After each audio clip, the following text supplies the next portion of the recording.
अस्सलाम वालेकुम। वीडियो को स्किप मत करना, आपकी मेहरबानी वीडियो पूरी देखना। कुछ दिन पहले मुझे कॉल आई थी।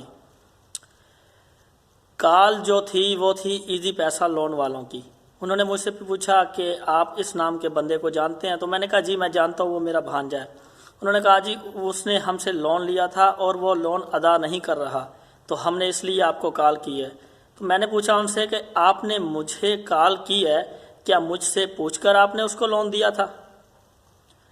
अच्छा, उन्होंने फिर मुझे काफ़ी यानी कि बातें सुनाई। तो मैंने कहा जी आपने कितना लोन दिया? कह रहे जी 2000। मैंने कहा इंटरेस्ट कितना था? कह रहे जी 600 रुपया हफ्ता।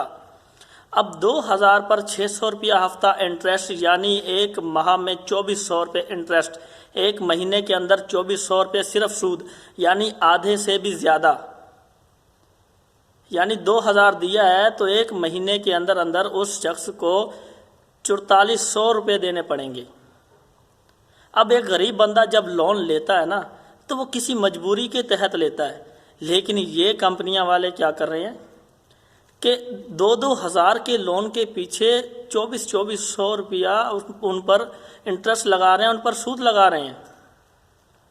फिर इसी बेस पर मैंने उस दिन जब मैंने उनसे बात की, उसके बाद उन्होंने कहा जी आप मेरी समझ में नहीं आ रहे, आप हमारे कंपनी के सीईओ से बात करें। मैंने कहा ठीक है आप करवाएं। फिर उसने उसी दिन उससे अपना कॉन्फ्रेंस कॉल करवाई।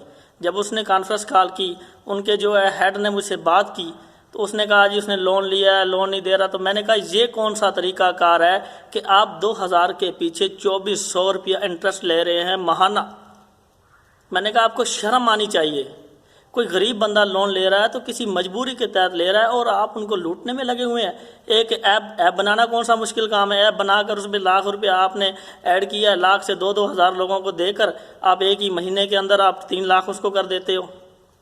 तो मैंने उस दिन से सोचा कि मैं इन लोन वाली कंपनियों को अपना नुकसान पहुंचाऊंगा।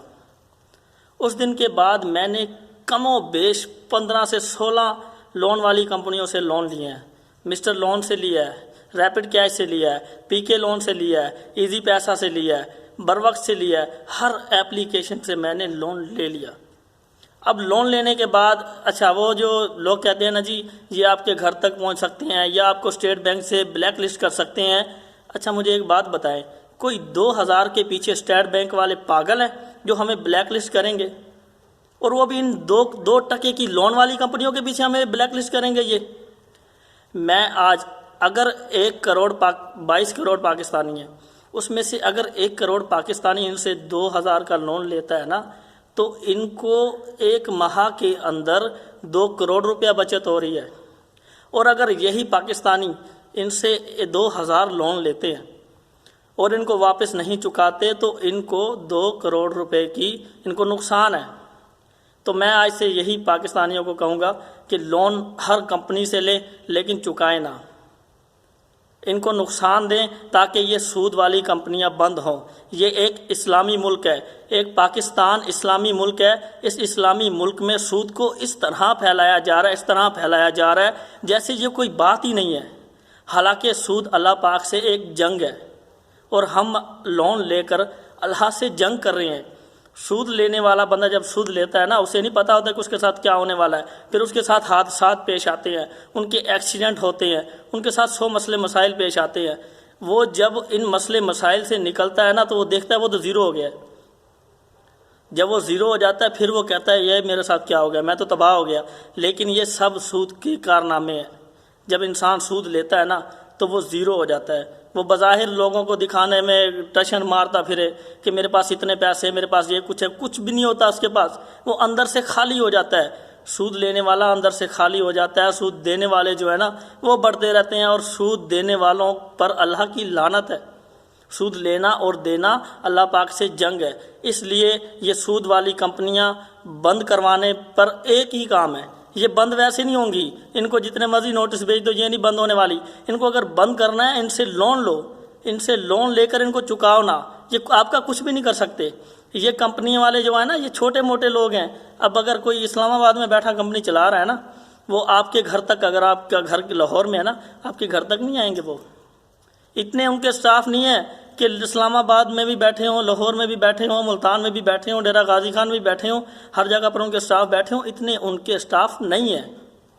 आप उनसे लोन लें, आपके घर तक कोई नहीं आएगा। हाँ, आपके रिश्तेदारों दोस्तों को वो काले करेंगे, लेकिन क्या कर सकते हैं वो काले करके?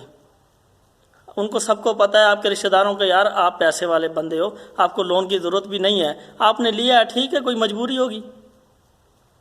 मैं अल्हम्दुलिल्लाह ठीक है, मेरा जो भी है, तो इतना भी गया गुजरा नहीं था कि लोन लेने की ज़रूरत पड़े, लेकिन लोन सिर्फ इस वजह से लिया है कि इन कंपनियों को नुकसान पहुंचा सकूं।